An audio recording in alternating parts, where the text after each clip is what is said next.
Good morning friends. ये एक और केस मैं आपके साथ शेयर कर रहा हूँ। ये देखो आप माइंड मेथड इसलिए मैं बोलता हूँ कि माइंड मेथड पे प्रैक्टिस करिए आप। बहुत इजी हो जाता है कई बार पेशेंट को समझना, और हमारे पास उसमें बहुत सारे टूल्स हैं जिसके थ्रू हम पेशेंट को बहुत आसानी से समझ सकते हैं। तो देखो आप क्योंकि हम पेशेंट आया आपके सामने बैठा, जो बात कर रहा है पेशेंट उसी से आप रेमेडी को सिलेक्ट करके उसको दे सकते हैं और उसकी तकलीफ़ को निजात दे सकते हैं।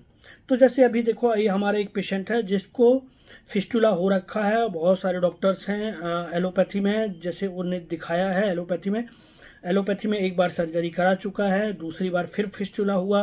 अभी उसको समझ में नहीं आ रहा है क्या करूं, तो वो मेरे पास आ गया। अब वो बेटर हो गया, करीब ऑलमोस्ट बेटर हो गया है। तो अभी उस साथ में ही उसकी वाइफ की भी एक कंप्लेंट थी साथ में कि उसको ना, तो वाइफ नहीं आई। ठीक है, तो आपको देखो, आप मैं ये सारी चीज़ें क्यों बता रहा हूँ कि कितना इंटरेस्टिंग है।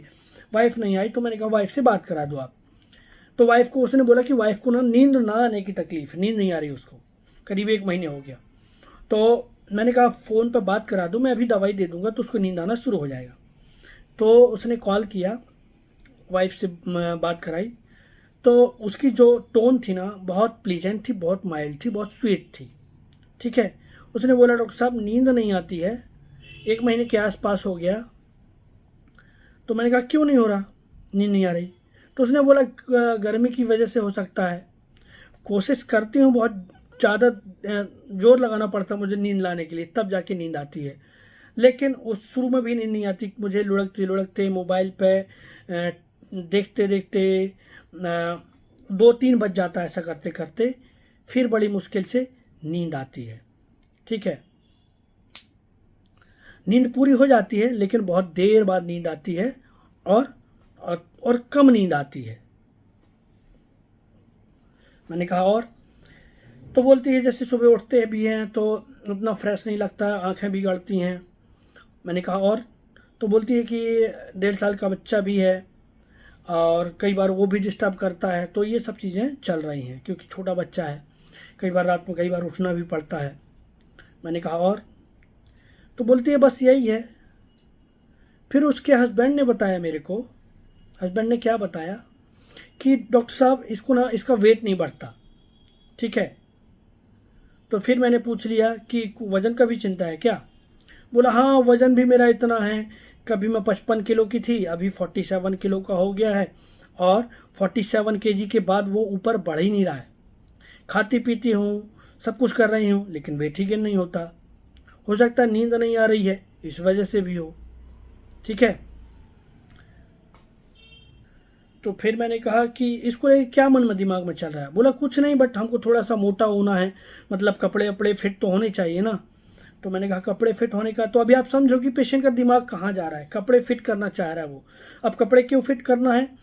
तो लोग बोलते हैं, ठीक है, मतलब एज के अकॉर्डिंग इसका वेट नहीं है, लोग बोलते हैं, और कि कैसी दुबली पतली हो गई हो। कोई भी रिश्तेदार आता है, क्योंकि अब ये बहू है, अब कोई भी रिलेटिव्स आते हैं तो बोलते हैं कि यार तुम्हारी की बहू कैसी है, तुम कैसी हो, तुम खाती पीती नहीं हो क्या, इधर खाने पीने को नहीं मिलता है क्या, ये इस तरीके तरह तरह की बातें होती हैं, तो इसको बहुत बुरा लगता है। ठीक है, वही बातें दिमाग में चलती रहती हैं। ठीक है, और मुझे वो सुन के बहुत बुरा लगता है। तो फिर मैंने कहा तब कैसे मैनेज करती हो आप? तो बोलती है अब क्या करते हैं, सुन लेते हैं, लेकिन बहुत अच्छा तो नहीं लगता है। और जो सासू माँ हैं वो भी कभी मतलब सासू माँ का जो नेचर है वो भी मतलब ठीक है, बट हर चीज़ में कमी निकलती रहती हैं, तुमने ऐसा नहीं किया, तुमने वैसा नहीं किया, तो वो भी मुझे बुरा लगता है। तो मैंने कहा कि यदि आपका ऐसा वेट है तो आप कैसे, क्या करती हो फिर? तो बोलती है कि हम कहीं आते जाते भी नहीं हैं, हमको बहुत बुरा लगता है। ठीक है, इसलिए हम ज़्यादातर अवॉइड करते हैं कहीं आना जाना। तो ये इतना सा केस था, मैंने उसको रेमेडी दिया। एक हफ्ते में क्या, एक मेडिसिन दिया रात को, नेक्स्ट नेक्स्ट डे से ही उसका प्रॉब्लम सॉल्व हो गया, नींद आने लगी, और अब धीरे धीरे वेट भी गेन गेन होना शुरू हो गया। तो ये छोटे छोटे केसेस हैं, इसमें कुछ नहीं, हमने जनरल बात करी और वहाँ से हमने रेमेडी को पकड़ी।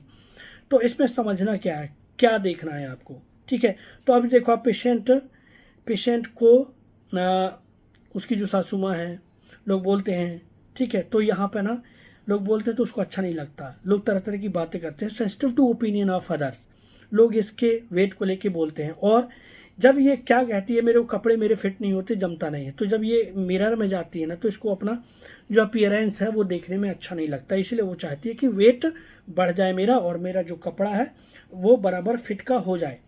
तो अभी क्या स्टेट है इसकी, रैचेड फीलिंग है इसको, है ना, delusion wretched looks when in mirror, ऐसा कोई रूब्रिक है, delusion wretched looks in mirror, मतलब जब अपने रैचेड फीलिंग कर रही है, मतलब अपने आप को ना, ये अपने आप को बुरा फील कर रही है, अपने आप को दयनीय पथेटिक इस तरीके का जो फीलिंग होता है ना, मतलब कमज़ोर फील कर रही है, जो अच्छा फील नहीं होता जिसको देख करके, इस तरीके का फील कर रही है, तो रैचेड लुक हो गया।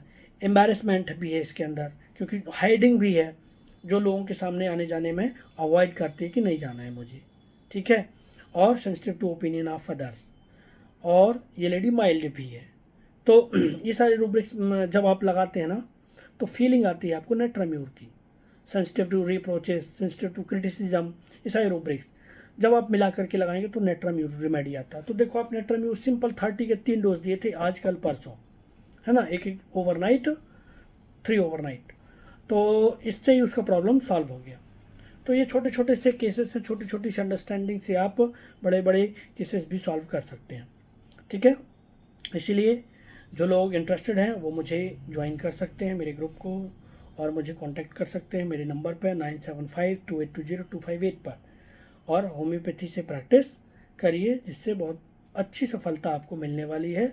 और आप पेशेंट का भी बहुत जिसको बोलते हैं ना, पेशेंट को जो चाहिए वो आप देने वाले हैं, क्योंकि जो होम्योपैथी प्रोवाइड करा सकती है वो कोई अदर सिस्टम होम्योपैथी के अलावा दूसरा सिस्टम प्रोवाइड नहीं कराएगा, जो एक्चुअल हेल्थ पेशेंट को चाहिए, mental physical emotional well being जिसको बोलते हैं, ठीक है। तो होम्योपैथी ऐसा साइंस है, इसको आप प्रैक्टिस करेंगे तो मज़ा आएगा, इवन पेशेंट भी सेटिस्फाइड होगा, उसकी बड़ी से बड़ी प्रॉब्लम भी सॉल्व होती है, like PCOD, PCOS, irritable bowel disease, मतलब जो लाइलाज बीमारियां हैं सब, क्रॉनिक डिजीजेस, वो सब होम्योपैथी से हैंडल होता है। तो thank you, thanks for watching.